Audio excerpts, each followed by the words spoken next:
¿Qué sucede en el país? Tendencias del acontecer nacional en Análisis Situacional. Bienvenidos a Análisis Situacional. Recuerde, no basta con estar informado, es necesario, es imprescindible un análisis a fondo, inteligente, plural acerca de la situación. Hoy nos acompaña Francisco Torrealba, abogado, licenciado en Relaciones Industriales y capitán de la Milicia Nacional Bolivariana. Se inicia en la política como sindicalista. Fue presidente del Sindicato de Trabajadores del Metro de Caracas, vicepresidente para América Latina de la sección de transporte ferroviario de la Federación Internacional de los Trabajadores del Transporte, presidente de la Federación Bolivariana de Trabajadores y Trabajadoras del Transporte, vicepresidente de la Central Bolivariana Socialista de Trabajadores y miembro del Estado Mayor de la clase obrera. En el 2017 fue designado ministro del Trabajo y repite en el cargo entre el 2022 y el 2024. En el 2015 es electo diputado para el periodo 2016-2021 y fue jefe de la fracción parlamentaria del PSUV. En el 2017 es electo a la Asamblea Nacional Constituyente, donde preside la Comisión de los Trabajadores y Trabajadoras. Es miembro de la Dirección Nacional del Partido Socialista Unido de Venezuela, donde es vicepresidente de la clase obrera. Ha sido miembro de la delegación del gobierno bolivariano en los procesos de diálogos con la oposición radical. Y segundo, vicepresidente de la Comisión Especial del Parlamento para el Diálogo, la Paz y la Reconciliación Nacional. Actualmente es diputado a la Asamblea Nacional y preside la Comisión Permanente de Desarrollo Social. Bienvenido, Francisco. Muchísimas gracias, Extenso Oscar. Tu currículum, tu experiencia, siempre vinculado a los trabajadores, a los movimientos de trabajadores, a los sindicatos. Ya son varias décadas de estar acompañando la lucha de los trabajadores y las trabajadoras de la República Bolivariana de Venezuela y del mundo, atendiendo el carácter internacionalista y por eso esas posiciones en la Federación Internacional de Trabajadores del Transporte. Pero en concreto, Oscar, siempre trabajando desde la perspectiva humilde de un venezolano más que está dispuesto a hacer todo lo que sea necesario por asegurar un mejor futuro para nosotros y para nuestras futuras generaciones también, acompañando siempre en estas tareas, en principio al comandante Chávez durante su gobierno y ahora recientemente a nuestro querido compatriota bolivariano, trabajador, presidente y comandante en jefe Nicolás Maduro Moros, que es también parte del mismo sindicato del cual yo fui parte, el sindicato del Metro. Sí, te iba a preguntar sobre eso. ¿Ustedes coincidieron en el sindicato del Metro? Hace un poco más de 30 años nos encontramos ahí en la junta directiva de Citrameca, un sindicato que fue fundado antes que nosotros entráramos a trabajar en el Metro, pero que después logramos conquistar para las causas revolucionarias. Se lo quitamos en elecciones limpias y transparentes a los acción-democratistas, que eran los que controlaban ese sector del sindicato del transporte. Hay una situación muy compleja actualmente en el país. Se ha develado un plan insurreccional, una conspiración con distintas expresiones, distintas dimensiones. Crear caos, incertidumbre, neurosis social, desestabilizar la economía, apelar a mercenarios. Es una estrategia bien articulada. Desconocer los resultados electorales que favorecieron al presidente, la reelección del presidente Maduro. ¿Cuál es tu interpretación acerca de este proceso? Bueno, fíjate, nosotros tuvimos la presencia... Que además es una insurrección o un plan insurreccional continuado, sí, permanente. No ha parado. Yo creo que no debe haber ningún otro país en el mundo que tenga el registro de tantos golpes de Estado frustrados por la acción, hay que decirlo, por la acción precisa de lo que nosotros denominamos inteligencia popular, es decir, la inteligencia de los ciudadanos y ciudadanas que defienden la integridad de la nación y nuestra soberanía y nuestro derecho a vivir en paz y a no darle paso por ningún vericueto al fascismo, ni al neofascismo, ni a sus expresiones similares, por un lado. Y por otro lado, bueno, también habría que atribuirle alguna parte a la torpeza de esta gente, de la ultraderecha radical venezolana, que sigue pensando que puede asaltar el poder por vías distintas a las democráticas. Tienen 20 años insistiendo. 20 años insistiendo. Esa Esta semana estuvo en el Parlamento nuestro querido compatriota capitán Diosdado Cabello Rondón, ministro del Poder Popular para Interior, Justicia y Paz, y expuso un amplio informe de todo lo que se había desmontado en esta nueva oportunidad. En este informe, de nuevo, hay gente vinculada a los Navy SEALs de los Estados Unidos de Norteamérica que estaban como al frente de toda la operación. Hay incluso organismos de inteligencia de países como el Reino de España, que también se ven vinculados por vía de algunos de sus actores que estaban aquí haciendo turismo, como dice el presidente Maduro. Bueno, el turismo de ellos vienen, ponen unas bombas, matan a una gente y esa es su forma de hacer turismo. Entonces, bueno, todo esto ahora mismo está desarrollándose y lo que podemos decir es que, por un lado, la Unión Cívico-Militar Policial y, por otro lado, la acción del propio gobierno han permitido desmontar estos planes. Nosotros desde el Parlamento, en voz de nuestro presidente Jorge Rodríguez, hemos dicho que respaldamos absoluta y totalmente todas estas iniciativas, todas estas investigaciones y toda la acción cívico-militar policial y del gobierno del presidente Nicolás Maduro Moros para seguirle cerrando el camino a los violentos, para seguirle cerrando el camino a los que intentan establecer en Venezuela una situación de crisis, de caos, de violencia, de odio, de muerte, de terror, porque además, hay que decirlo, todas estas acciones son acciones terroristas. No es poco el dinero que se ha movido para intentar desestabilizar de nuevo a Venezuela. No es poco el dinero que se usó después del 28 para matar a venezolanos y venezolanas. Se abrió una cuenta en estos días con un movimiento, creo que se llama Ya Casi Venezuela, para recoger fondos, descaradamente, abiertamente, para recabar fondos y derrocar al gobierno constitucional del presidente Maduro. Bueno, esta gente no entiende que el venezolano es genéticamente democrático y es genéticamente patriota y es genéticamente defensor de su derecho a autodeterminación. Aquí no van a poder, con ningún ejército, cambiarnos nuestro deseo a seguir siendo libres. Ya lo hemos demostrado.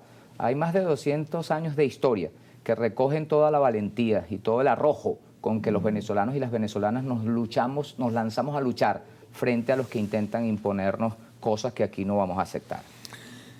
Fíjate, a veces nos sorprende que estas tentativas insurreccionales que pretenden el derrocamiento del presidente Maduro e incluso la aniquilación del movimiento emancipador o del chavismo se hayan prolongado las derechas nacional e internacional haya insistido en la ruta insurreccional. Pero es que las guerras modernas, las guerras de quinta generación, son guerras prolongadas, son guerras de desgaste, de deterioro permanente, de sometimiento, donde ya no son fusiles y cañones, sino mensajes, narrativas, eventos, embargos, desestabilización económica, desestabilización emocional. Son guerras permanentes. Sí, Pero hay una dimensión que ocupa buena parte de esas estrategias. Hay una dimensión que es la dimensión simbólica, emocional, cognitiva, que llaman algunos. ¿Qué se está haciendo desde el movimiento revolucionario, desde el movimiento de los trabajadores, para enfrentar estas guerras de quinta generación, pero que se basan fundamentalmente en un arsenal simbólico, emocional, discursivo? Quiero que me respondas cuando regresemos a los comerciales. Con mucho gusto, Oscar. Ya venimos. ¿Qué sucede en el país? Tendencias del acontecer nacional en Análisis Situacional. ¿Qué sucede en el país? Tendencias del acontecer nacional en Análisis Situacional. Hoy nos acompaña Francisco Torrealba, diputado a la Asamblea Nacional, presidente de la Comisión Permanente de Desarrollo Social del Parlamento. Te preguntaba sobre las guerras de quinta generación. A veces no nos explicamos por qué la derecha, la ultraderecha, ha insistido tanto en la ruta insurreccional, en el derrocamiento, en la implosión del Estado-Nación venezolano. Pero observamos que las guerras modernas son guerras de largo aliento, son guerras permanentes que intentan debilitar, destruir, digamos, el espíritu nacional. Hemos legislado, el chavismo ha legislado, se han desarrollado políticas para contener, neutralizar, derrotar las tentativas insurreccionales, pero a veces creo que no ha sido suficiente lo que se ha hecho en el terreno que es fundamental en estas guerras de quinta generación, que es el terreno de la comunicación, de las narrativas, de las emociones, desconocimiento. ¿Qué crees tú? ¿Qué ha pasado ahí? Bueno, aquí lo que hemos visto en Venezuela en este periodo contemporáneo, 20 años para acá diría yo, no se ha visto tampoco en ningún otro lugar del planeta. Ha habido mutaciones de todo tipo, ensayos de todo tipo para implosionar el sistema democrático, para derrotar al pueblo que está decidido y ha expresado una y otra vez su voluntad a seguir siendo autodeterminado, es decir, a tomar sus propias decisiones sin que se le impongan desde el exterior. Hemos visto también ya más recientemente, bueno, un cibergolpes que se han dado, que están incluso algunos en proceso, digo, cibergolpes Sí, que dan. sí. Ataques cibernéticos, sí. Sí, pero para dar golpes de Estado, para derrocar gobiernos, como lo han hecho en otros países, aquí también hemos resistido. Es la férrea voluntad del venezolano y de la venezolana que no se rinde ante ninguna dificultad y que es capaz de sobreponerse aún a los retos más grandes. Ahora mismo estamos enfrentándonos a los que dentro de poco van a creerse dueños del planeta. Me refiero a los dueños de Starlink, a los dueños de Facebook, a los dueños de X, a los dueños, a Elon Musk, a Bezos, a Zuckerberg.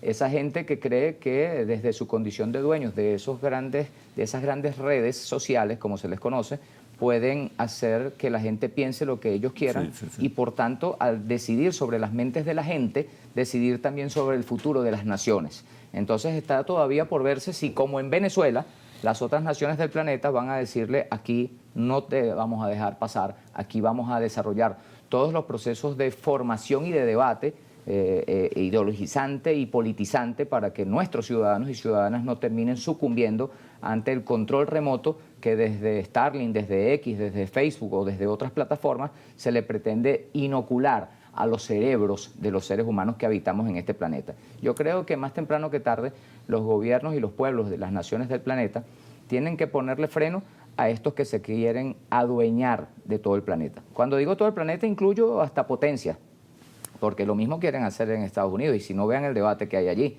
Hay un señor muy poderoso que es Elon Musk, que también le ha declarado la guerra a Venezuela, que ahora mismo está tratando de ver cómo él es el que decide quién es presidente o presidenta, en este caso presidente, en el propio Estados Unidos de Norteamérica. Entonces, frente a eso tiene que seguirse dando un proceso de formación y de debate, un proceso de ideologización para identificar con claridad ¿dónde está esta gente que ahora se erige como una amenaza planetaria? Que son los que se quieren adueñar de todo el planeta Tierra. Desde aquí siempre sabrán que les haremos resistencia férrea y que no nos entregaremos. No nos vamos a dejar doblegar como no nos han doblegado en oportunidades anteriores. Ni ahora ni en el pasado nos han doblegado, tampoco en el futuro lo van a poder lograr. En todo caso, te transmito esa preocupación. Hay que abordar en profundidad y de manera intensa y extensa el tema de la comunicación. El tema de la comunicación, que es un territorio clave en estas guerras de quinta generación. Correcto. Más del 80% del arsenal se concentra en ese territorio que involucra la subjetividad, las ideas, las emociones del ser humano. Es correcto. Por cierto, así como decimos que la ultraderecha ha insistido en sus planes insurreccionales, en sus planes golpistas, también el gobierno ha insistido en el diálogo. ¿Cuál es el estatus del diálogo en este momento? Y si, tomando en cuenta que se va a promulgar una ley contra el fascismo, si ahora la estrategia no está basada en el diálogo con esos sectores radicales, sino más bien en su derrota o neutralización. Bueno, fíjate, el diálogo en Venezuela siempre ha sido la prioridad. Nuestro querido compatriota bolivariano, trabajador presidente y comandante en jefe Nicolás Maduro Moros, no en vano es denominado por nosotros y por otros el campeón del diálogo. El presidente Maduro, hasta en las situaciones más complejas, siempre ha tenido una claridad meridiana en que es el diálogo la vía para entendernos. La ultraderecha ha traicionado esos procesos de Una diálogo. y otra vez, también incluso países como Estados Unidos, Norteamérica, con los cuales se ha dialogado en privado y a veces en medio público y se han hecho acuerdos, bueno, también los han incumplido. Pero en todo caso, eso no es óbice para que el presidente Maduro salga de su política de diálogo, que es la rectora, en este caso, de su gobierno. Ahora está llamando un nuevo gran diálogo y se está planteando... Pero descartando a la ultraderecha fascista. La ultraderecha en realidad nunca ha estado en procesos de diálogo porque siempre ha intentado implosionarlos. Yo te puedo decir, por ejemplo, la experiencia... Pero ha estado en Qatar, ha estado en Barbados. No, en Qatar estuvo el gobierno de Estados Unidos y su Estados Unidos, representación. Y en México y en Barbados, si fuera por la ultraderecha fascista y su representante aquí en Venezuela, que todo el mundo la conoce con claridad, esas mesas no se habrían dado, porque también esas mesas las intentaron implosionar. Lo que pasa es que nosotros creemos que todavía puede ser que exista un ápice, una reserva de sensatez en los sectores opositores de este país, que han sido de alguna manera opacados por la estridencia de la radicalidad del fascismo de ultraderecha, que es lo que se ha impuesto en los últimos tiempos aquí. Entonces, se ha impuesto una suerte de dictadura fascista sobre los sectores opositores venezolanos, una parte de ellos. Otra parte sigue en el Parlamento y tiene alcaldes y tiene gobernadores y quiere ir a elecciones, como va a haber elecciones en el año 2025, y tiene chance de ganar incluso algunas alcaldías y gobernaciones, pero tiene que apartarse de ese sector que definitivamente no solamente no dialoga, sino que no quiere a su país. Ese sector fascista de la derecha ultrarradical lo que quiere es que aquí vengan los Mariners y nos invadan, y que maten a un poco de gente o que nos maten a un poco de gente, y que luego, bueno, ellos sobre el caos y sobre la destrucción y sobre la muerte y el odio imponer su imperio para expoliar, que es lo que finalmente se esconde detrás de todo esto, entregar las riquezas de nuestro país, dejar de que sean de los venezolanos y las venezolanas y ponérselas en las manos a gente como los que intentan gobernar el planeta, que son esta gente dueños ahora. ¿Cuál es la estrategia ahora por parte del chavismo y del gobierno bolivariano con relación al diálogo? Con relación al diálogo, abrir las puertas. Debe ser un diálogo, como lo ha planteado el presidente Maduro, inclusivo, incluyente, amplio y de espectro general, digamos. Nosotros comenzaremos, por supuesto, con los sectores donde es más fácil conversar, que son los que tienen vida en el Parlamento, opositores que hacen vida en el Parlamento y que tienen gobiernos regionales o locales. Pero también le abriremos las puertas para que puedan incorporarse debidamente esos sectores que en algún momento fueron colonizados por la derecha radical venezolana fascista y que ahora, obviamente, frente a las puertas de una elección de más de 4.000 cargos de elección popular que se hará en el 2025, se ven en la disyuntiva de seguir jugando a la violencia, al caos, al odio y a la muerte fascista con los sectores radicales, o venirse al lado democrático y proponer sus ideas y sus candidaturas para ganar posiciones en el Parlamento Nacional, en los consejos legislativos, en los consejos municipales, en las gobernaciones y en las alcaldías. Todos ellos saben que si tienen votos van a ser electos. Y todos ellos saben también que con la violencia y el fascismo, sin votos, aquí nadie va a gobernar este país. Y todos sabemos también que el otro polo en este conflicto es los Estados Unidos. Más allá del conflicto interno, hay un conflicto geopolítico. ¿En qué estatus está, en qué situación está el diálogo con los Estados Unidos? Pero me respondes, por favor, cuando regresemos de los comerciales. Ya venimos. ¿Qué sucede en el país? Tendencias del acontecer nacional en Análisis Situacional. ¿Qué sucede en el país? Tendencias del acontecer nacional en Análisis Situacional. Nos acompaña Francisco Torrealba, diputado a la Asamblea Nacional, presidente de la Comisión Permanente de Desarrollo Social. Te preguntaba sobre el diálogo estratégico, el diálogo clave, más allá del diálogo con los sectores de oposición al interior del país. El conflicto de fondo es geopolítico e involucra directamente a dos estados, el Estado venezolano y Estados Unidos. ¿En qué estatus está ese diálogo? Bueno, yo quisiera poder responder con un nivel mayor de certeza a esa incertidumbre que existe, pero la verdad es que sé lo mismo que sabe el pueblo venezolano. El pueblo venezolano sabe que el gobierno del presidente Maduro le ha planteado al gobierno de los Estados Unidos de Norteamérica, este y el anterior, este y el que venga, le ha planteado la necesidad de tener una mesa franca de intercambio y de respeto, donde el intercambio sea con respeto mutuo. El gobierno de los Estados Unidos de Norteamérica, demócratas y republicanos, saben que el gobierno de la República Bolivariana de Venezuela no aspira más que ser respetado como respeta. El gobierno de los Estados Unidos de Norteamérica, este y el que pueda venir, sabe que nosotros no estamos por la idea de meternos con nadie, pero tampoco vamos a permitir que nadie se meta con nosotros. En este momento no hay Entonces, acercamiento, no hay diálogo. Siempre no hay siempre. diálogos, pero en este caso son más de carácter privado, no ha habido un diálogo público desde el que se supo que se conversó en Doha, algunas acciones que eventualmente también se daban en paralelo cuando se estaba dialogando en México o en Barbados, pero son diálogos en algunos casos para aspectos puntuales. Nosotros seguimos entendiendo que el presidente Maduro mantiene su disposición al diálogo siempre y cuando este diálogo se dé dentro de un marco de respeto mutuo, donde se reconozca la soberanía que tiene cada pueblo como nación en una mesa donde se pueda hablar de intereses comunes, que además los hay que decirlo. O sea, los gobiernos de Estados Unidos de América y del gobierno venezolano podemos encontrar intereses comunes donde ponernos a trabajar. Lamentablemente, los gobiernos de Estados Unidos, este que está actualmente y los anteriores, no han querido enfocarse en eso y han preferido, escuchando un sector de la vida política del país, el sector además más equivocado, el sector que además más ha mentido al gobierno de los Estados Unidos de Norteamérica, escuchando a ese sector que los llevó a cometer la torpeza de poner un supuesto presidente interino que aquí nadie eligió, por el cual nadie votó y que nunca ha sido presidente ni aquí ni en su junta de condominio. Escuchando a ese sector solamente, lo que ha ocurrido es que los gobiernos de Estados Unidos pasados y el presente han incurrido en error tras error tras error.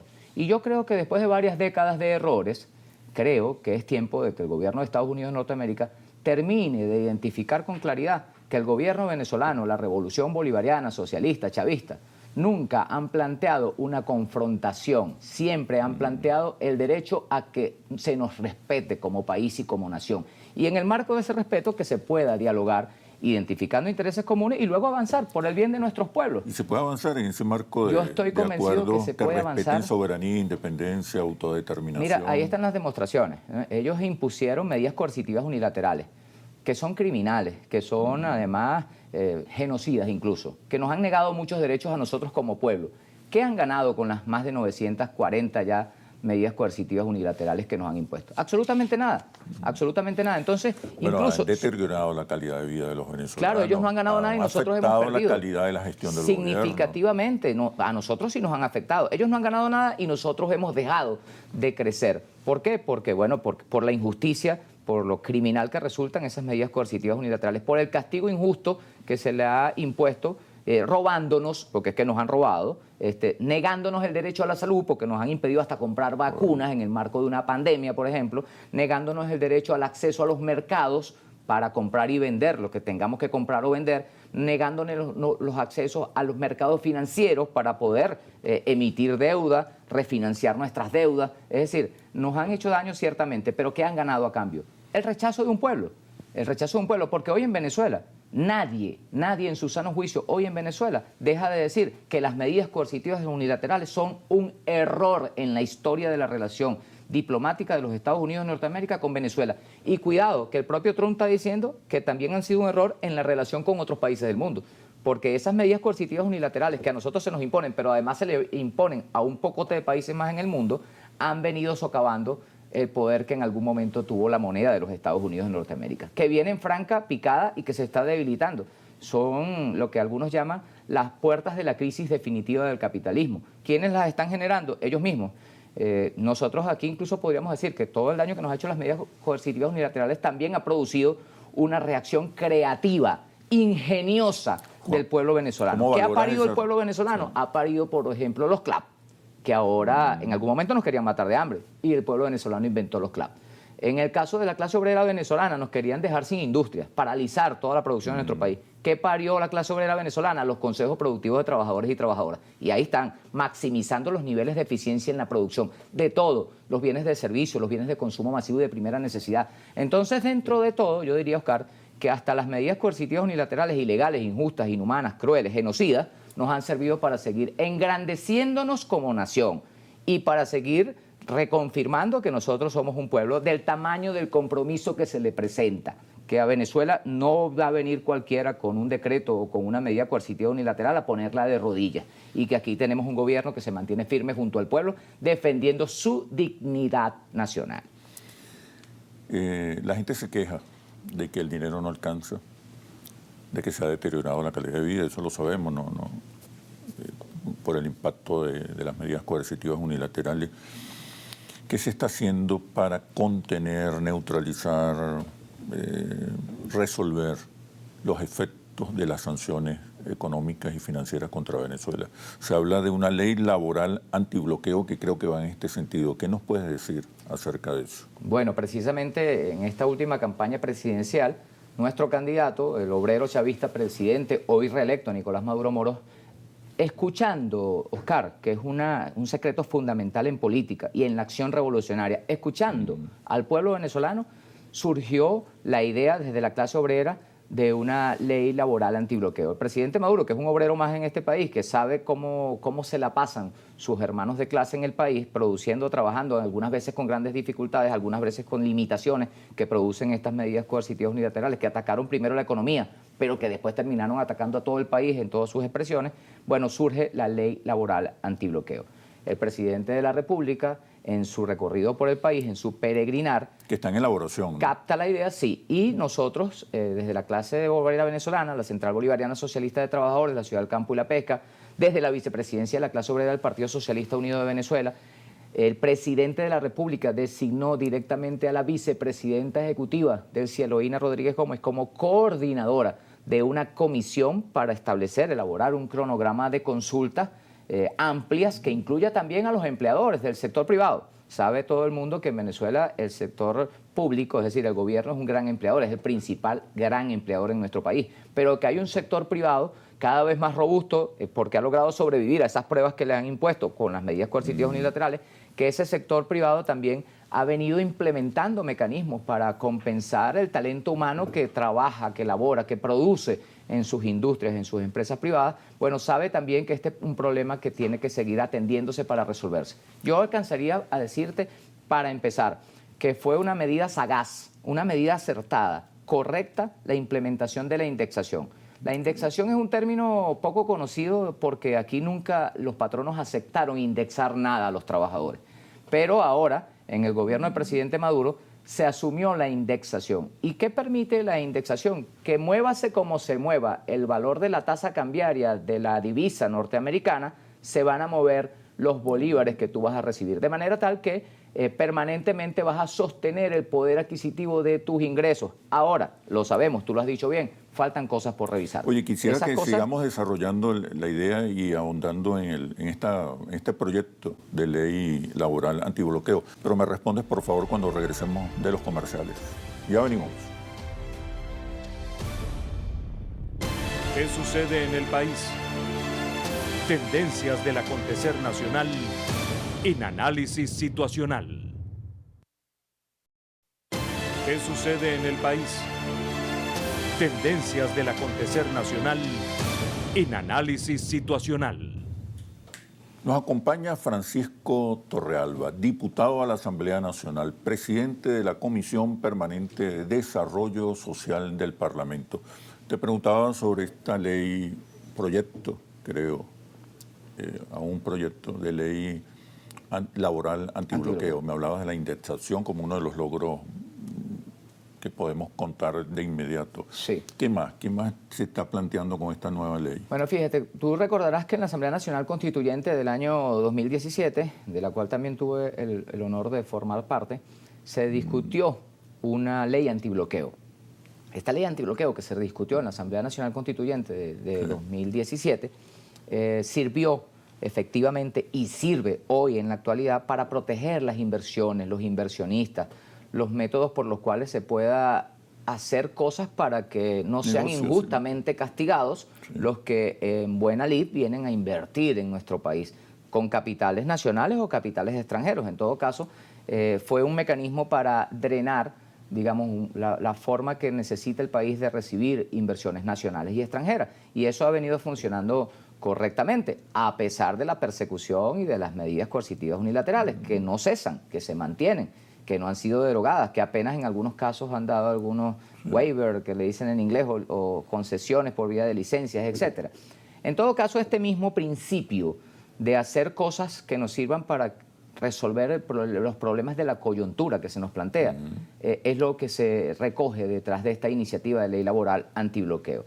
Nosotros tenemos una ley orgánica del trabajo, los trabajadores y las trabajadoras, que aprobó el comandante Chávez en el año 2012.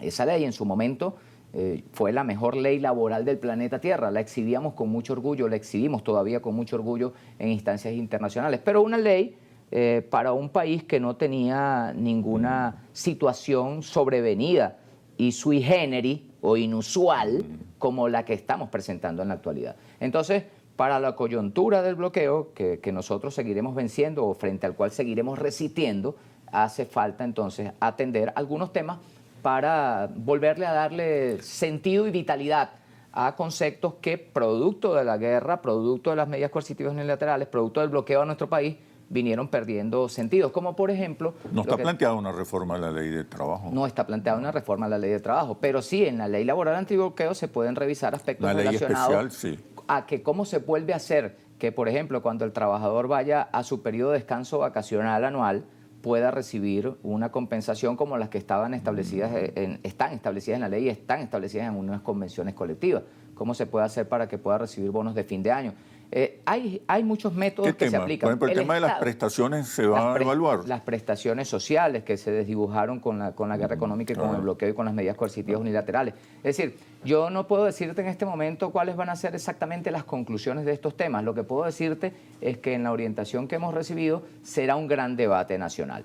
Y esto es también una prioridad. Por supuesto, antes que leyes laborales tienen que estar las leyes antifascistas, porque si el fascismo gana o se impone en Venezuela con su odio, con su muerte y su violencia y su destrucción, entonces no hay ninguna ley laboral ni antibloqueo ni orgánica del trabajo que sirva. La ley antifascismo. La ley antifascismo pasó en primera discusión, está próxima a ser discutida en segunda discusión en el debate, y de allí, bueno, ya iría a promulgación por parte del presidente de la República. Quiero decirte que es una ley muy importante sobre la cual se ha debatido muchísimo en todo el país y sobre la cual va a haber que seguir debatiendo. En Venezuela, por lo menos en Venezuela, hay que cerrarle las puertas de forma definitiva, total y absoluta al fascismo, al neofascismo y a todo lo que se le parezca. Eso cancela el diálogo con esos sectores.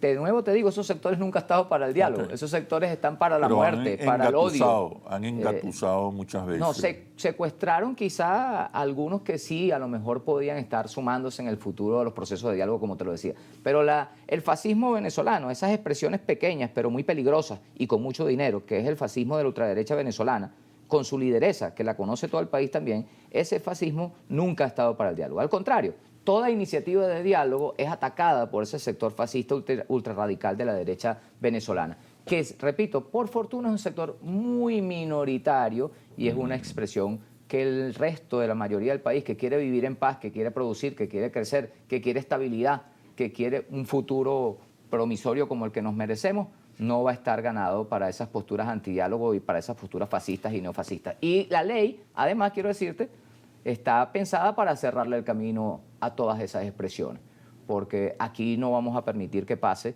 lo que pasó en Argentina, por ejemplo, o lo que ha pasado en otros países de Europa, donde el fascismo, a pesar de que está incluso viviéndose todavía, hay expresiones fascistas en el Medio Oriente. Ese genocidio contra el pueblo palestino, por ejemplo, es una expresión de fascismo. Pero en el propio Europa, donde Hitler impuso, Mussolini y otros, Franco, impusieron el fascismo en esos territorios, parecen haber olvidado lo dañino, lo destructivo, lo nefasto, lo mortal para una sociedad que resulta el fascismo. Entonces aquí nos tenemos que vacunar contra el fascismo. ¿Cómo nos vamos a vacunar? Bueno, primero formándonos mucho, debatiendo mucho, teniendo mucho conocimiento de lo que esas expresiones significan. Y segundo, aprobando leyes que le cierren el paso de manera total, definitiva y absoluta a las posturas fascistas en nuestro país. Aquí no va a venir ningún fascista, por mucho apoyo que tenga de Elon Musk o Zuckerberg o de quien sea, por mucho dinero que tenga, no va a venir ningún fascista. Por mucho que contrate terroristas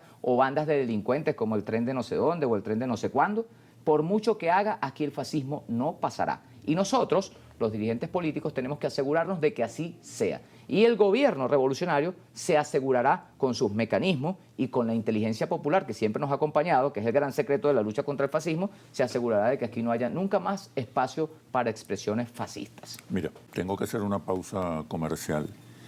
Quiero que ahondemos sobre el tema de la ley laboral antibloqueo. ¿Cómo se están planteando el proceso de consulta? ¿Qué temas se van a abordar? ¿Cuáles son los sectores que se van a convocar? Pero me respondes, por favor, cuando regresemos de los comerciales. Ya venimos. ¿Qué sucede en el país? Tendencias del acontecer nacional en análisis situacional. ¿Qué sucede en el país? Tendencias del acontecer nacional en análisis situacional. Nos acompaña Francisco Torrealba, diputado a la Asamblea Nacional, presidente de la Comisión Permanente de Desarrollo Social del Parlamento. Te preguntaba sobre la ley laboral antibloqueo. ¿Qué temas se pueden abordar? ¿Cómo se va a iniciar el proceso de consulta? ¿Cómo se va a desarrollar la elaboración de esta ley tan importante? Francisco, es clave esta ley. Bueno, fíjate, el proceso de consulta va a tener un cronograma que va a abarcar todo el territorio nacional. Todo el territorio nacional, y desde la perspectiva de la clase obrera, bueno, iremos a todos los portones de todas las fábricas, a los organismos públicos y privados de todo el territorio nacional. ¿Para qué? Para escuchar. Los temas centrales podemos mencionarlos, son los temas que la guerra económica y el bloqueo han venido liquidando: vacaciones, utilidades, prestaciones sociales. Ajustar los montos durante eso. Es buscar un mecanismo entre todos digo, no solamente el sector público, que es el gran empleador, sino también el sector privado, que ha venido haciendo cosas, ¿no? Que ha venido haciendo cosas, bueno, cada quien inventa una fórmula, porque al final también los empleadores entienden con claridad que no tiene ningún sentido y que no se puede sostener un trabajador que no reciba un ingreso adecuado. Y por eso los trabajadores también hemos entendido de cualquier manera que hay que inventar cosas, hacer cosas, lo que tiene que ver con los emprendimientos, matar tigre, como decimos aquí en coloquial criollo, para rebuscarse y complementar los ingresos ordinarios que se obtienen por vía del trabajo ordinario. Entonces, bueno, recordemos aquí también que hay propuestas del lado del sector privado que tienen que ver con métodos de pago, que si fraccionar unos pagos, que si concentrar, las prestaciones estarán en agenda. Nosotros tenemos que encontrar entre todos mecanismos para recuperar conceptos como prestaciones, vacaciones, utilidades o bonos de fin de año. Y también recuperar las cajas de ahorro de los trabajadores y las trabajadoras. Y también recuperar organismos para proteger o seguir protegiendo, ya por vía de la supervisión y de la inspección, los ingresos y el poder adquisitivo de los trabajadores y las trabajadoras. Hablemos, por ejemplo, de la protección que requiere el consumidor, ¿no? El consumidor, ¿qué hace el trabajador o la trabajadora con lo que recibe? Bueno, adquiere bienes de consumo masivo o de primera necesidad, atiende sus demandas familiares y del hogar, pero algunas veces se encuentra uno en la calle, y eso es una preocupación que tiene también la Central Bolivariana, con expendedores o comerciantes que quieren hacer lo que les da la gana, que no quieren recibir los bolívares al cambio correcto, que es el único cambio que existe, que es el cambio del Banco Central de Venezuela, o que quieren ponerle a los productos el valor que a ellos mejor se les ocurra. Entonces también ahí es posible que dentro de esa ley laboral antibloqueo se pueda refrescar los mecanismos de protección al trabajador como consumidor de bienes y servicios en nuestro país. Hay muchas cosas por hacer. Te puedo asegurar que será una consulta muy amplia. Te puedo asegurar que no solamente participará la Central Bolivariana Socialista, sino también todas las centrales de trabajadores que existen en nuestro país y que deseen o tengan contribuciones para enriquecer ese texto legal, y que también participarán los sectores de los empleadores privados, como Fede Cámaras, que incluso ha hecho algunas propuestas, Fede Industria, que ha hecho propuestas también. Es un tema que le interesa no solo al gobierno, y también, por supuesto, los consumidores. Pero digo, no es un tema que le interese solo al gobierno, sino que es un tema que le interesa a todo el país. Le interesa a todos los ciudadanos y ciudadanas que aquí vivimos, indistintamente de la postura política que se pueda tener. Hemos venido haciendo cosas importantes para la recuperación económica, y ahora, con la orientación de nuestro hermano presidente obrero, Nicolás Maduro Moros, también haremos cosas importantes para atender esos puntos pendientes que están en la agenda de la clase obrera venezolana. ¿Se aprobará este año esa ley tan importante? Bueno, la dinámica política de nuestro país, tú sabes que tiene características de impredecible. Sí. Ojalá, por ejemplo, que Estados Unidos deje de agredir a Venezuela para empezar a encontrar condiciones para mejorar cada vez más, como se ha venido haciendo por vía de la indexación, los ingresos reales de los trabajadores y las trabajadoras. Ojalá que la ultraderecha venezolana fascista deje de contratar mercenarios en Estados Unidos y en otras partes del mundo para meterse aquí en Venezuela a matar a dirigentes políticos del chavismo o del gobierno. Ojalá se empiecen a dar condiciones para que todo esto se implemente en el menor tiempo que sea posible. Ahora la principal pelea o el principal tema legislativo tiene que ver con cerrarle el paso al fascismo, que ya lo vimos, que en muy pocas horas es capaz de causar mucho daño, destruir propiedades públicas, acabar con vidas de seres humanos, generar odio y terror, psicoterror, ciberterror. Entonces estamos en una guerra multiforme y en esa guerra multiforme, bueno, lo primero que tenemos que hacer es defender la estabilidad y la paz de nuestro país. Eso es la tarea central que tenemos en Venezuela, los venezolanos y venezolanas, que además tenemos que desprendernos de los colonialismos electorales, decía yo. Nosotros no tenemos que aquí seguir dependiendo de lo que diga el gobierno tal o pascual de una elección que hagamos aquí entre venezolanos y venezolanas. Sean de la talla que sea, sean amigos o no tan amigos, los gobiernos de otros países tienen que ocuparse de los asuntos de otros países. Y en lo electoral, nosotros no somos colonia de ningún país. Aquí en Venezuela, en lo electoral, tenemos órganos electorales, que es un poder, el Consejo Nacional Electoral. En lo judicial hay una sala electoral también. Entonces, cuando hablan estas expresiones del poder constitucional venezolano, no hay nada más que esperar, ni que preguntarle, ni que decirle a nadie. La decisión de Venezuela, que tomamos en Venezuela, los venezolanos y los venezolanos, simple y llanamente se comunica, se acata y se respeta. No es optativo reconocer o no reconocer. A nosotros nos tiene que llegar el momento de decirle al mundo, en Venezuela, el presidente de las venezolanas y los venezolanos lo ponemos las venezolanas y los venezolanos. Y no nos tiene que importar para nada lo que digan los demás también. Hay que alcanzar la independencia electoral definitiva, porque hay países que creen que ellos pueden decidir aquí quién es el presidente. Esos temas son fundamentales, son claves, son estratégicos, apuntan en la dirección de la defensa del Estado-Nación, de la soberanía, de nuestra independencia. Pero el bolsillo es clave, el ingreso es clave. Es lo que alimenta las tentativas insurreccionales o de lo que se aprovecha la calidad de vida de los venezolanos, es de lo que se aprovechan estos sectores de derecha radical. Bueno, o sea, lo que te transmito es la preocupación de los venezolanos que recogemos en los estudios cuantitativos y cualitativos de Interlace. El centro de todas estas dinámicas se encuentra en el ingreso familiar, en los sueldos, en los salarios. Ahí está la gran preocupación de los venezolanos. Más del 80% de los venezolanos considera que la economía es lo más importante y a lo que hay que resolver. Eso no quiere decir excluir otros temas, pero este es un tema estratégico, sí, clave, así se entiende. Que alimenta incluso las tentativas fascistas, golpistas, insurreccionales, desestabilizadoras. Bueno, fíjate, yo creo, Oscar, que la clase obrera venezolana tiene muy claro, clarito, que la única posibilidad de nosotros recuperar el estado de bienestar social que durante el gobierno del comandante Chávez se alcanzó, que lo habían acabado en la Cuarta República, los gobiernos adeco-copellano. Comandante Chávez llega, toma medidas, reconoce las necesidades, implementa misiones, aumenta incluso los ingresos de todos los trabajadores y se llega a un estado de bienestar social que luego se convierte en un enemigo para los adversarios de la revolución y por lo tanto se dispara contra el estado de bienestar social. ¿Cómo? Con la guerra económica, con las medidas coercitivas unilaterales, se destruye en buena parte el estado de bienestar social. Ese estado de bienestar social se ha venido recuperando y la clase obrera venezolana tiene meridianamente claro que la única forma de recuperar todo lo que nos merecemos es teniendo en Miraflores un presidente que responda al pueblo venezolano y que sea un obrero como nosotros, que sea un trabajador más.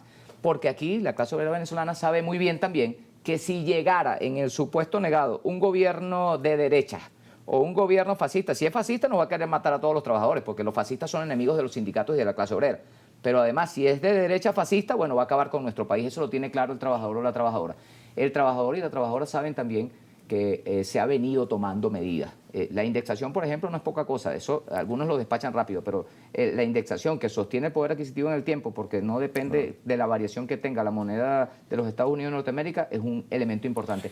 Y el presidente y el gobierno tienen muy claro que esta es una prioridad para los venezolanos y las venezolanas. Sí. Y por tanto, trabajaremos y trabajamos en ella en este momento.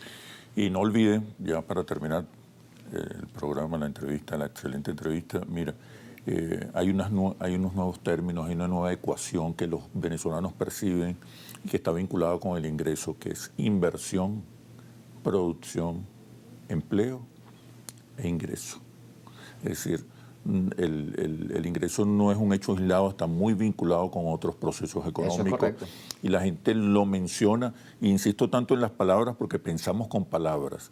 Y las nuevas palabras que forman parte del repertorio lingüístico de los venezolanos tienen que ver en el terreno económico con inversión, producción, empleo e ingreso. Para nosotros producir es vencer, y no es solamente un eslogan, es que nosotros desde la clase obrera venezolana sabemos que si no nos salvamos nosotros, nadie va a venir a salvarnos. Espero que sea esta ley laboral antibloqueo sea una prioridad en la agenda legislativa, porque es la principal preocupación y el principal interés de la mayoría de los venezolanos. Bueno, Francisco, muchísimas gracias por este análisis a ti por la amabilidad de invitarme. Bueno, espero verte pronto, espero verte durante la discusión y las consultas que ocasionen esta nueva ley laboral Con mucho gusto, antibloqueo. Oscar. Gracias por la invitación.